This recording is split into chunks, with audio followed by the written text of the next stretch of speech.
नमस्कार दोस्तों, यूट्यूब के ट्रिपल ई बैंक चैनल में आपका स्वागत है। अगर आपने चैनल को सब्सक्राइब नहीं किया तो सबसे पहले चैनल को सब्सक्राइब करें। चैनल के नाम के बगल में सब्सक्राइब का बटन आ रहा है, इसे प्रेस करें और चैनल को सब्सक्राइब करें। आज हम लोग बात करने वाले हैं थ्री फेज इंडक्शन मोटर का पार्ट 9। इससे पहले हम लोगों ने पार्ट 8 तक अपलोड कर दिया। अगर आपने वो नहीं देखा तो प्लीज़ वो देखें, फिर यहाँ से कंटिन्यू करें। तो चलिए हम लोग स्टार्ट करते हैं पार्ट 9 का पहला सवाल। तो आज का हमारा पहला सवाल है, इनके सिंगल फेजिंग अकर इन डेल्टा कनेक्टेड मोटर। बोल रहा है कि अगर डेल्टा कनेक्टेड मोटर में सिंगल फेजिंग अकर होगा तो क्या होगा। देखिए, सिंगल फेजिंग का मतलब होता है कि जैसे 3 फेज जा रहा है, 3 फेज में से किसी एक फेज से कनेक्शन कट हो जाना सप्लाई से। ठीक है, यहाँ से मान लीजिए 220 वोल्ट सप्लाई जा रहा है या 240। तो अगर तीनों फेज में से कोई एक फेज कट आउट हो जाएगा तो सिंगल फेजिंग अकर हो जाता है। अगर डेल्टा कनेक्टेड मोटर में सिंगल फेजिंग अकर होगा तो क्या होगा।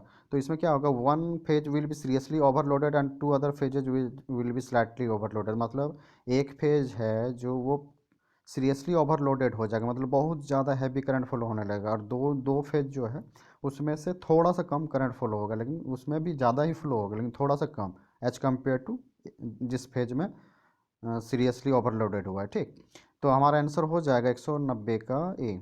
अब 191 नंबर सवाल देखिए, क्या पूछ रहे हैं।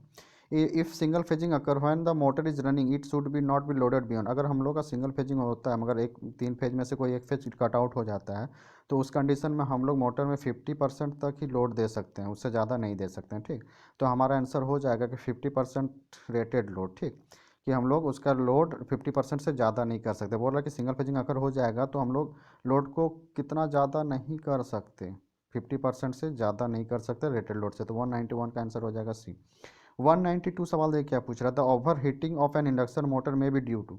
ओवर हीटिंग मतलब मोटर जो हीट हो रहा है, गर्म हो रहा है, किस कारण से हो सकता है। तो मोटर, कोई भी इलेक्ट्रिकल अप्लाइंसेस है वो हीट प्रोड्यूस करता ही है ड्यू टू लॉसेस। तो मोटर में बोल रहा है कि किस किस कारण से हो सकता है ओवरलोडिंग, ओवर हीटिंग मतलब ज़्यादा ज़रूरत से ज़्यादा गर्म किस किस कारण से हो सकता है। तो ओवरलोडिंग करेंगे तो भी होगा, मतलब ज़रूरत से ज़्यादा लोड लगा दें तो भी होगा। लॉस ऑफ वेंटिलेशन मतलब जो हवा घुसने के लिए मोटर में देखिएगा जालीनुमा स्ट्रक्चर रहता है जहाँ पे पंखा घूम रहा होता है, हमको बाहर से दिख रहा होता है। अगर उसका लॉस हो जाए, मतलब वो बंद हो जाए या टूट जाए तो हो सकता है। और लो सप्लाई वोल्टेज, अगर हम लोग सप्लाई वोल्टेज लो देंगे तो करंट का वैल्यू बढ़ जाता है। ठीक ना, तो उस कारण से भी हम लोग ओवर हीटिंग हो सकता है। तो हमारा 192 का आंसर हो जाएगा डी। तीनों एनी ऑफ अबव, तीनों मतलब कुछ भी हो सकता है तीनों में से। ठीक ना, अब 193 सवाल देखिए, क्या पूछ रहा है। Imbalance in shaft of the induction motor occurs due to. बोल रहा शाफ्ट में इम्बैलेंस कैसे अकर होगा, किस कारण से अकर होगा। ठीक ना, इंडक्शन मोटर में।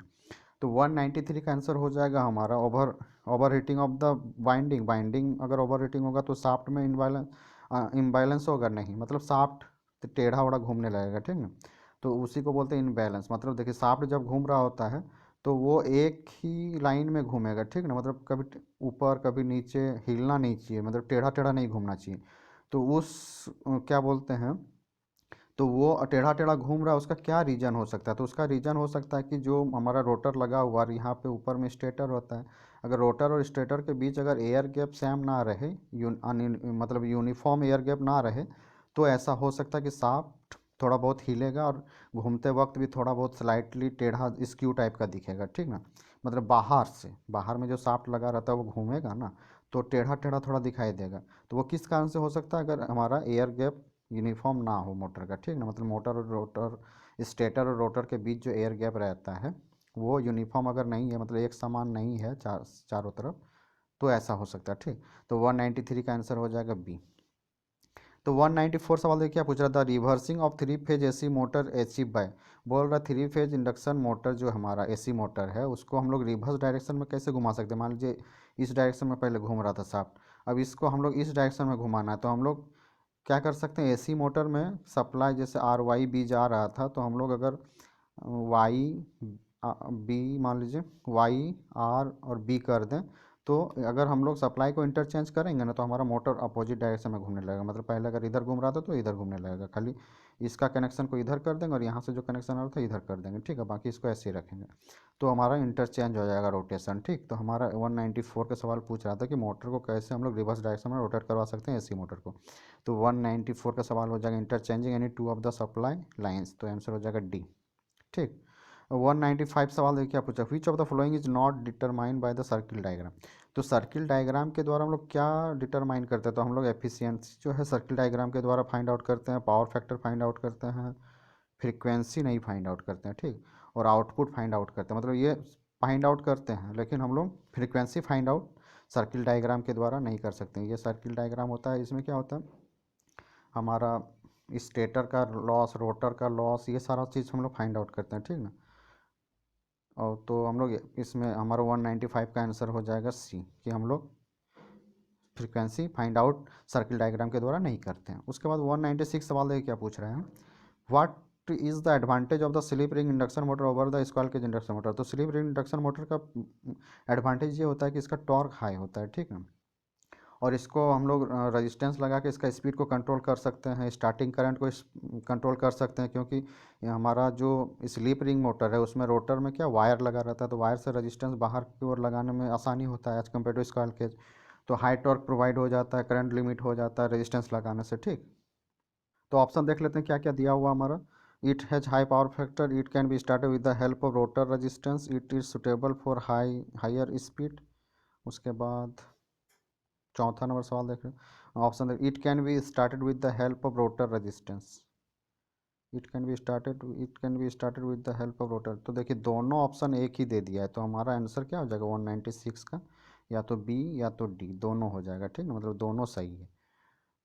तो हमारा आंसर 196 का हो गया बी, या नहीं तो डी, दोनों सेम दे दिया तो किसी एक को भी मार सकते हैं, ठीक।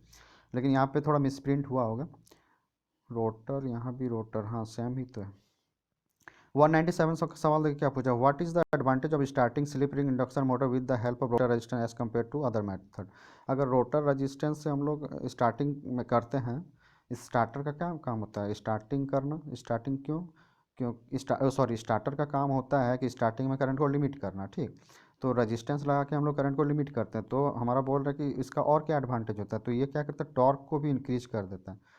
तो आंसर देख लेते हैं क्या क्या दिया हुआ है। The starter has be design for only a very low current, the starting current is reduced, the starting torque increase due to rotor resistance, the starter can be build up directly into the motor. तो 197 का answer हो जाएगा कि the starting torque increase due to the rotor resistance. हम लोग rotor resistance मतलब R2 लगाने से, रोटर में रेजिस्टेंस लगाने से उसके द्वारा अगर हम लोग मोटर को स्टार्ट दे रहे हैं तो क्या होगा, हमारा टॉर्क इंक्रीज हो जाएगा, ठीक। तो 197 का आंसर हो जाएगा सी।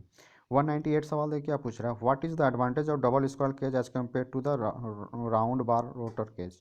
बोल रहा है कि हम लोग डबल केज के जगह अगर सिंगल केज वाला मोटर हम लोग यूज करेंगे, सॉरी मतलब सिंगल केज के जगह, ये हुआ सिंगल केज मान लीजिए, तो इसके जगह हम लोग अगर डबल, ये हुआ सिंगल केज, ये हो गया डबल केज, तो इसके जगह अगर इसको यूज करेंगे तो क्या एडवांटेज होगा। तो देखिए इसको इसलिए ना लाया गया, मतलब इसमें कुछ प्रॉब्लम आ रहा था इसलिए इसको लाया गया।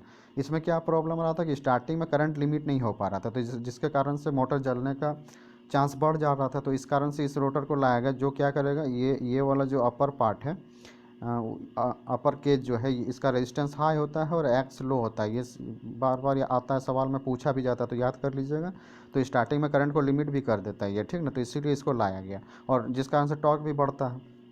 रोटर में अगर रेजिस्टेंस बढ़ाएंगे तो टॉर्क बढ़ेगा ना, तो स्टार्टिंग में टॉर्क भी बढ़ गया, तो इसीलिए डबल केज स्क्वायर केज को लाया गया ताकि वो स्टार्टिंग में करंट को लिमिट करे।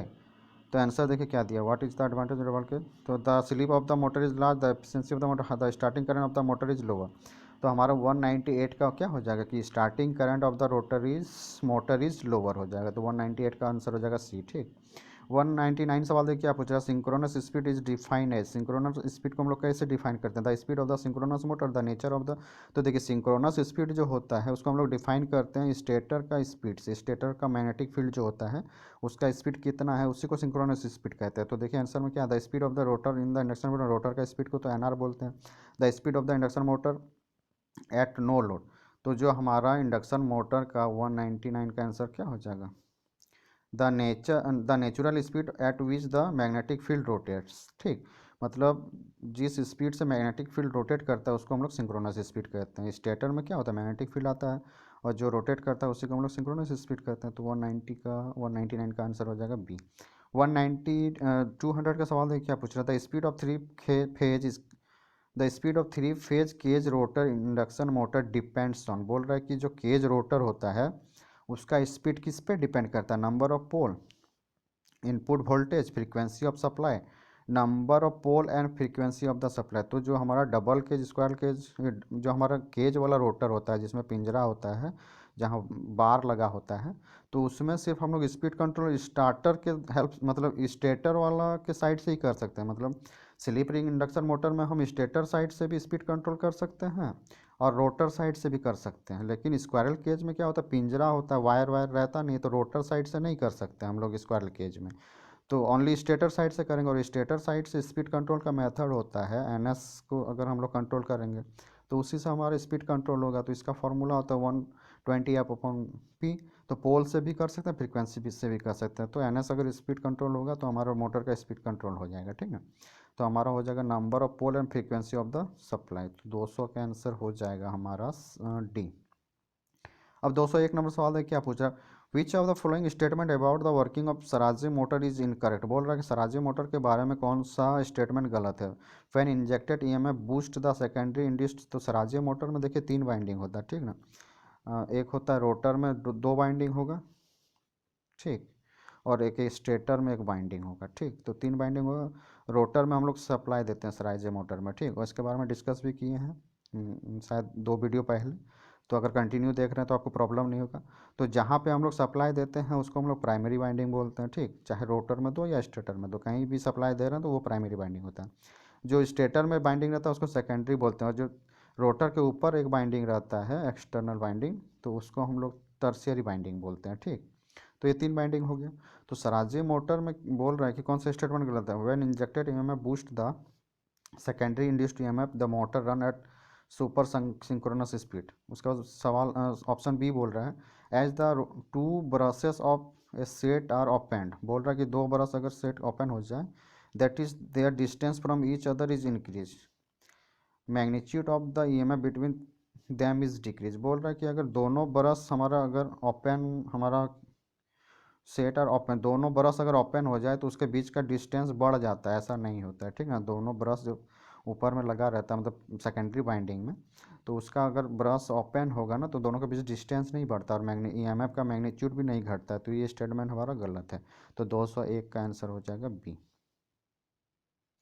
अब 202 सवाल पूछ रहा है, व्हेन ए स्वराज्य motor run exactly at synchronous speed then. तो बोल रहा है कि जब स्वराज्य मोटर सिंक्रोनस स्पीड के जैसा रन करेगा तो क्या होगा। तो it behave in a sense like a synchronous motor with compensating winding function as a DC exciter. तो देखिए रोटर में क्या रहता है, 2 बाइंडिंग रहता है। तो कंपनसेटिंग वाइंडिंग हम लोग डीसी मोटर में पढ़े हैं कि रोटर में एक वाइंडिंग अलग से लगाते हैं जो आर्मेचर रिएक्शन को नॉर्मलाइज करता था, तो उसी को हम लोग कंपनसेटिंग वाइंडिंग कहते हैं। तो बोल रहा है कि स्वराज्य मोटर सिंक्रोनस स्पीड से रन कर रहा है एग्जैक्टली, मतलब थोड़ा बहुत स्लाइटली कम होगा, तो उसको हम लोग क्या मतलब बोल सकते हैं। तो उसको हम लोग बोल सकते हैं कि स्वराज्य मोटर सिंक्रोनस स्पीड में रन कर रहा है और उसको देखने में लग रहा है कि एज ए कंपनसेटिंग वाइंडिंग जैसे डीसी एक्साइटर में था, मतलब डीसी मशीन में था, उस तरह का देखने में लग रहा है। तो यही आंसर हो रहा है, ठीक है। तो आंसर में वही बोल रहा है कि it behave in a sense like a synchronous motor. Synchronous मतलब सिंक्रोनस स्पीड में जो मोटर रन करेगा उसको हम लोग सिंक्रोनस मोटर कहते हैं। तो बोल रहा ही है कि सिंक्रोनस स्पीड में जैसे रन कर रहा है तो हम लोग उसको सिंक्रोनस मोटर बोल दिए, ठीक।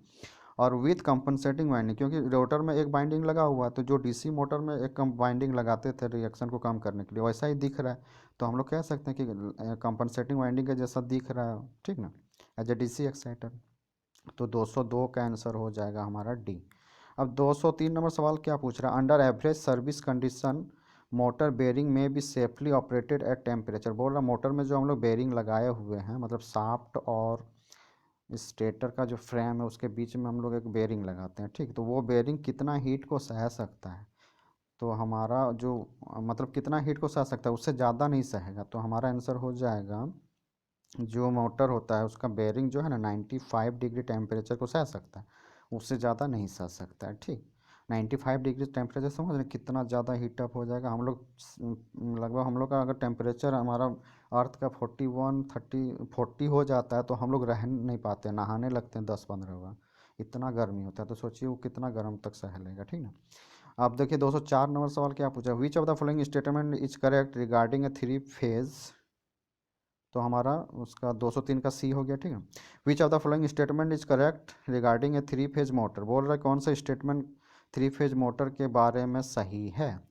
तो it magnetic flux alternate at supply frequency, तो बोल रहा है कि इसका जो मैग्नेटिक फ्लक्स होता है वो अल्टरनेटिंग टाइप का होता है सप्लाई फ्रीक्वेंसी के साथ, मतलब अल्टरनेटिंग प्लस माइनस, ठीक। उसके बाद बोल रहा है it is cheap robust and need to skill maintenance. तो जो हमारा इंडक्शन मोटर होता है ना, थ्री फेज मोटर, सॉरी यहाँ थ्री फेज मोटर के बारे में बात किया है। तो थ्री फेज मोटर जो होता है ना वो as compare to DC motor, मतलब कंपेरिजन ही है, किस हिसाब से सोच लीजिए, क्योंकि हमारे पास दो ही मोटर है, एक डीसी और एक एसी है। तो अगर एसी मोटर का हम लोग यूज कर रहे हैं तो एसी मोटर क्या होता है, as compare to DC motor सस्ता होता है, ठीक ना, रोबस्ट होता है और नीड टू स्किल मेंटेनेंस। लेकिन इसका मेंटेनेंस के लिए स्किल्ड लेबर का ज़रूरत होता है, जो जो पढ़ा लिखा हो, मतलब जिसको जानकारी हो, स्किल टाइप का, जो जिन्होंने ट्रेनिंग लिया हो, उस टाइप का लेबर का ज़रूरत होता है। लेकिन इसका कॉस्ट और ये कंस्ट्रक्शन में एकदम पैक्ड रहता है, रोबस्ट रहता है, ठीक ना। मतलब इसमें ज़्यादा खोलने वोलने की ज़रूरत नहीं होता है, ऐसा डैमेज होने का दिक्कत कम रहता है, ठीक ना। तो 204 का आंसर हो जाएगा बी।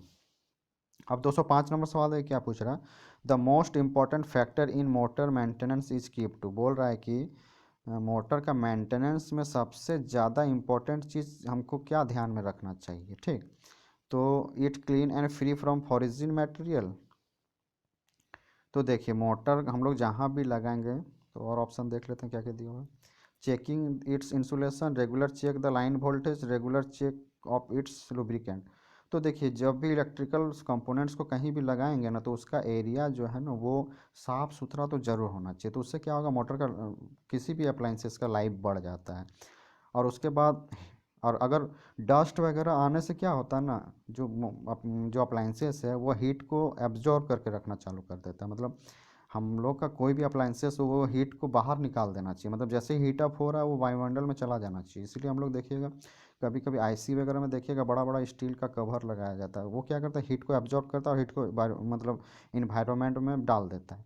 तो उससे कंपोनेंट्स सुरक्षित रहता है। तो अगर डस्ट वगैरह रहेगा तो हीटअप ज़्यादा होगा तो मशीन जल्दी ख़राब होगा। तो हमारा सबसे बड़ा मेंटेनेंस हम लोग सबसे ज़्यादा ध्यान रखेंगे कि it clean and free from foreign materials, मतलब बाहरी मटेरियल से किसी भी तरह का मटेरियल से वो क्या बोलते हैं दूरी बना के रखना है सामान को, मोटर को, और साफ़ सुथरा रखना है, ठीक ना। तो हमारा 205 का आंसर हो जाएगा ए। अब 206 नंबर सवाल देख लेते हैं, क्या पूछ रहा है, the two important parts of three phase induction motor are. बोल रहा है कि इंडक्शन मोटर का दो, थ्री फेज इंडक्शन मोटर का दो इंपॉर्टेंट पार्ट्स क्या है, एक स्टेटर है एक रोटर है। और क्या इंपॉर्टेंट पार्ट्स है इसमें, कोई स्लीप उलीप वगैरह वगैरह थोड़ी है इसमें इतना ज़्यादा झंझट। लेकिन मैन स्लीप उलीप तो है, वो हमारा स्क्वायर स्लीप रिंग में। लेकिन सबसे ज़्यादा इंपॉर्टेंट क्या है, स्टेटर होना चाहिए, रोटर होना चाहिए, तबे स्लिप उलिप ना लगाइएगा। और यही दोनों चीज़ नहीं है तो क्या स्लिप लगाइए, कहाँ लगाइएगा। तो मेन पार्ट क्या हो गया, यही हो गया रोटर एंड स्टेटर। तो 206 का आंसर हो गया बी। अब 207 नंबर सवाल देखिए, आप पूछ रहा है in a wound three phase induction motor brushes should be connected to. बोल रहा है वाउंड टाइप का इंडक्शन मोटर है तो बस हम लोग ब्रशेस को कहाँ लगाएंगे, जो ब्रश क्या करता है, इनपुट का सप्लाई को आउटपुट में पहुँचाता है। मतलब हम लोग अप्लाइंसेस कोई चलाना चाहते हैं तो उसका आउटपुट को पहुंचाएगा या इनपुट देने के काम में आता है, ठीक ना, ब्रशेस। तो ब्रशेस को हम लोग कहाँ लगाते हैं, external DC excitation, equalising coil, power supply, external star connected register. तो 207 का आंसर हो जाएगा जो एक्सटर्नल स्टार कनेक्टेड रजिस्टर होता है वहाँ पे हम लोग क्या करते हैं, ब्रशेस को कनेक्ट करते हैं, ठीक। तो आंसर हो जाएगा 207 का डी, हमारा डी। और 208 नंबर सवाल देखिए, क्या पूछ रहा है, phase advancer are used with induction motor to. Phase advancer का यूज हम लोग क्यों करते हैं इंडक्शन मोटर में, तो 208 का आंसर हो जाएगा पावर फैक्टर को अगर इम्प्रूव करना है तो हम लोग फेज एडवांसर लगाएंगे, ठीक। तो 208 का हो जाएगा डी। 209 नंबर सवाल देखिए, क्या पूछ रहा है, in moist surrounding which frame of the motor will be prefer. बोल रहा है कि हम लोग ऐसा जगह में मोटर को यूज कर रहे हैं जिसका सराउंडिंग में जो है नमी है। तो हम लोग कौन सा मोटर यूज करेंगे, तो वहाँ हम लोग ऐसा मोटर यूज करेंगे जो मॉइस्चर को मोटर के अंदर जाने ना दें। तो मोटर को फुल्ली पैक्ड रखेंगे, ऐसा मोटर यूज करेंगे, ठीक। तो totally enclose fan close, fan cooled, मतलब अब टोटली इसको क्लोज्ड रखेंगे तो हीटअप को हीटिंग मतलब हीट जो होगा बाहर कैसे निकलेगा। देखिए हम लोग मोटर जो खरीदते हैं उसमें देखिए वेंटिलेशन लगा रहता है, यहाँ से क्या होता है वायुमंडल जाता है मोटर के अंदर और मोटर का हीट को रिड्यूस करता है। अब टोटली क्लोज्ड करेंगे तो हम लोग को क्या करना पड़ेगा, अंदर ही अरेंजमेंट करके एक पंखा लगाना होगा, ठीक, ताकि उसको ठंडा करता रहे, ठीक। तो हमारा आंसर हो जाएगा totally enclose fan close cooled, ठीक। मतलब टोटली इनक्लोज होना चाहिए, पूरी तरह बंद होना चाहिए, और पंखा की सहायता से वो ठंडा होना चाहिए। तो 209 का आंसर हो जाएगा बी है। 210 नंबर सवाल देखिए, आप पूछा the principle of operation of three phase induction motor closely resemble to that the which of the following, बोल रहा है कि जो थ्री फेज इंडक्शन मोटर का ऑपरेशन का जो प्रिंसिपल है, मतलब किस प्रिंसिपल पे वो ऑपरेट करता है three phase induction motor, closely resemble of that of the which of the flowing, तो इनमें से कौन सा होगा, तो इनमें से किसके जैसा है, ठीक ना, मतलब किसके आसपास से थ्री फेज इंडक्शन मोटर का जो ऑपरेशन है इन चारों ऑप्शन में से किसके आसपास मतलब मिलता जुलता है, ठीक। तो हमारा आंसर हो जाएगा जो हमारा थ्री फेज हमारा जो ट्रांसफार्मर होता है, ट्रांसफार्मर में सेकेंडरी वाइंडिंग क्या होता है, ओपन सर्किट होता है, लोड लगाते हैं यहाँ पे कुछ भी, लेकिन थ्री फेज इंडक्शन मोटर में सेकेंडरी वाइंडिंग को शॉर्ट सर्किट रखते हैं। तो यही डिफरेंस है ट्रांसफार्मर में और थ्री फेज इंडक्शन मोटर का सर्किट डायग्राम में। थ्री फेज इंडक्शन मोटर में सेकेंडरी वाइंडिंग को हम लोग रोटर बोलते हैं, प्राइमरी वाइंडिंग को स्टेटर बोलते हैं। और हमारा जो ट्रांसफार्मर होता है उसमें प्राइमरी और सेकेंडरी वाइंडिंग होता है ना, तो रोटर में प्राइमरी और सेकेंडरी वाइंडिंग समझ में आ गया होगा आपको। तो एज ए हम लोग थ्री फेज इंडक्शन मोटर का जो प्रिंसिपल है वो ट्रांसफार्मर का transformer with short circuit secondary, मतलब शॉर्ट सर्किट उसका सेकेंडरी वाइंडिंग जो है शॉर्ट सर्किट रहता है, और ट्रांसफार्मर जैसा उसका काम क्रिया मतलब ऑपरेशन कर मतलब काम करने का तरीका होता है, ठीक। तो 210 का आंसर हो जाएगा हमारा सी। अब देखिए थोड़ा हम लोग ये 4-5 सवाल और कर लेते हैं वन लाइनर का, और कल जो है हमारी ये पूरा टॉपिक ख़त्म हो जाएगा, ठीक, एक वीडियो में सारा बना देंगे। तो देखिए पहला वन लाइनर क्या पूछ रहा है, तो पहला हमारा सवाल है वन लाइनर का, थ्री फेज इंडक्शन मोटर है जो लो एफिशिएंसी, तो हमारा थ्री फेज इंडक्शन मोटर का लो एफिशिएंसी होता है, तो यस या नो, तो होगा नो। 2 से 11 का हो जाएगा no, three phase induction motor का एफिशिएंसी लो नहीं होता है, मतलब लो मतलब क्या 20-30 ऐसे होता है, नहीं होता है, 70-80 के आसपास होता है, ठीक। उसके बाद देखिए 212 सवाल क्या पूछा है, an induction motor is simply and electrical transformer whose magnetic circuit is represented separated by an air gap into two relatively movable portion, one carrying the primary and other the secondary winding। तो बोल रहा है हमारा जो induction motor होता है वो simply electrical transformer जैसा होता है, जिसका मैग्नेटिक सर्किट जो है इंडक्शन मोटर का मैग्नेटिक सर्किट जो है वो एयर गैप की सहायता से एक दूसरे से सेपरेट रहता है, और जो रिलेटिव मोशन करता है, मतलब रिलेटिव मोशन मतलब क्या हो गया, मतलब एक दो जब दो आदमी के बीच का मोशन की बात करेंगे तो वो होता है रिलेटिव मोशन, ठीक ना। और जब कोई आदमी अकेला दौड़ रहा तो उसका रिलेटिव मोशन क्या होगा, किसी के साथ कंपेयर करेंगे तभी रिलेटिव मोशन होता है, ठीक। तो वही हो गया कि स्टेटर खड़ा है और एक रोटर घूम रहा है, तो इसके बीच दोनों के बीच रिलेटिव मोशन आ रहा है, और दोनों सर्किट जो मैग्नेटिक सर्किट ही है ना, मैग्नेटिक फील्ड पे काम कर रहा है। तो दोनों सर्किट क्या है, एक मतलब दोनों सर्किट जो है मैग्नेटिक सर्किट एयर गैप की सहायता से एक दूसरे से सेपरेट है, ये स्टेटर है मान लीजिए, ये रोटर है। तो वही पूछा है वन कैरिंग प्राइमरी, बोल रहा है कि एक प्राइमरी वाइंडिंग को कैरी करता है, दूसरा सेकेंडरी वाइंडिंग को, तो हमारा आंसर हो जाएगा यस। तो 212 का हो जाएगा यस की जो हमारा इंडक्शन मोटर होता है वो ट्रांसफार्मर जैसा होता है, और इसका मैग्नेटिक सर्किट जो है एयर गैप की सहायता से एक दूसरे से अलग रहता है, और जो प्राइमरी वाइंडिंग है वो स्टेटर कैरी करता है, और सेकेंडरी वाइंडिंग को रोटर कैरी करता है। तो वही सवाल बोल रहा है कि क्या ये सही है, तो 212 का हो जाएगा यस, यही सही है, ठीक ना। अब 213 सवाल बोल रहा है frame of electrical machine house the stator core, तो बोल रहा है जो फ्रेम होता है इलेक्ट्रिकल मशीन का वो फ्रेम और electrical machine house the stator core, तो स्टेटर का कोर होता है क्या, जो फ्रेम होता है इलेक्ट्रिकल मशीन का वो स्टेटर का घर होता है स्टेटर कोर का, तो हमारा आंसर हो जाएगा यस। फ्रेम जो होता है उसी में ना स्टेटर का बाइंडिंग लगाते हैं, फ्रेम के नीचे स्टेटर का क्या बोलते हैं पोल लगा रहता है जहाँ पे हम लोग बाइंडिंग करते हैं, ठीक। तो वही ना स्टेटर कोर का घर होता है, ठीक। तो 213 का हो जाएगा आंसर यस। अब 214 नंबर सवाल देखिए क्या पूछ रहा है, the number of slot in the rotor should be always be equal to the number of slot in the stator. तो जब नंबर ऑफ स्लॉट स्टेटर का इक्वल नहीं होना चाहिए नंबर ऑफ स्लॉट रोटर का, ठीक। या तो इसका एक ज़्यादा होना चाहिए, अगर इसको ज़्यादा नहीं करें तो इसका एक ज़्यादा होना चाहिए, या तो इसका एक कम होना चाहिए या इसका एक ज़्यादा, तो बात बराबर है। अगर इसका ज़्यादा रखेंगे तो इसका एक कम ही होगा ना, मान लीजिए इसका 10 स्लॉट है तो इसका 9 होना चाहिए, इसका मान लीजिए 9 रखे हैं तो इसका 10 होना चाहिए, मतलब इक्वल नहीं होना चाहिए, एक कम होना चाहिए, तभी क्या होगा, मैग्नेटिक लॉकिंग नहीं होगा और हमारा जाके कॉगिंग जो आ रहा था प्रॉब्लम वो नहीं होगा। तो 214 का आंसर है, तो 214 का आंसर हो जाएगा हमारा नो। यहाँ बोल रहा है कि इक्वल होना चाहिए, तो हमारा इक्वल नहीं होना चाहिए। तो 215 सवाल देखिए, क्या पूछ रहा है, the large and heavy rotor dash bearing are used. बोल रहा है कि अगर हैवी ड्यूटी का मोटर है, रोटर है, मोटर में ही रोटर होगा, ठीक ना, तो हैवी ड्यूटी का मान लीजिए रोटर है और लार्ज साइज है, तो हम लोग कौन सा बियरिंग यूज करेंगे, तो हम लोग वहाँ पे, तो हम लोग वहाँ पे जोर्नल रोटर का यूज करेंगे। तो आंसर होगा 215 का, हमारा आंसर हो जाएगा जोर्नल, JOURNL, जोर्नल रोटर का यूज करेंगे। तो आज के लिए इतना ही, और आशा करते हैं कि आपको लेक्चर अच्छा लगा होगा, और अगर आपको लेक्चर अच्छा लगा तो प्लीज़ लाइक करें, सब्सक्राइब करें और शेयर करें, और ज़्यादा से ज़्यादा चैनल को दोस्तों में शेयर कर दें, ताकि ज़रूरतमंदों तक ये लेक्चर पहुंच सके और उनका एग्ज़ाम क्रैक हो सके और वो कोई ऑफिसर बन सके।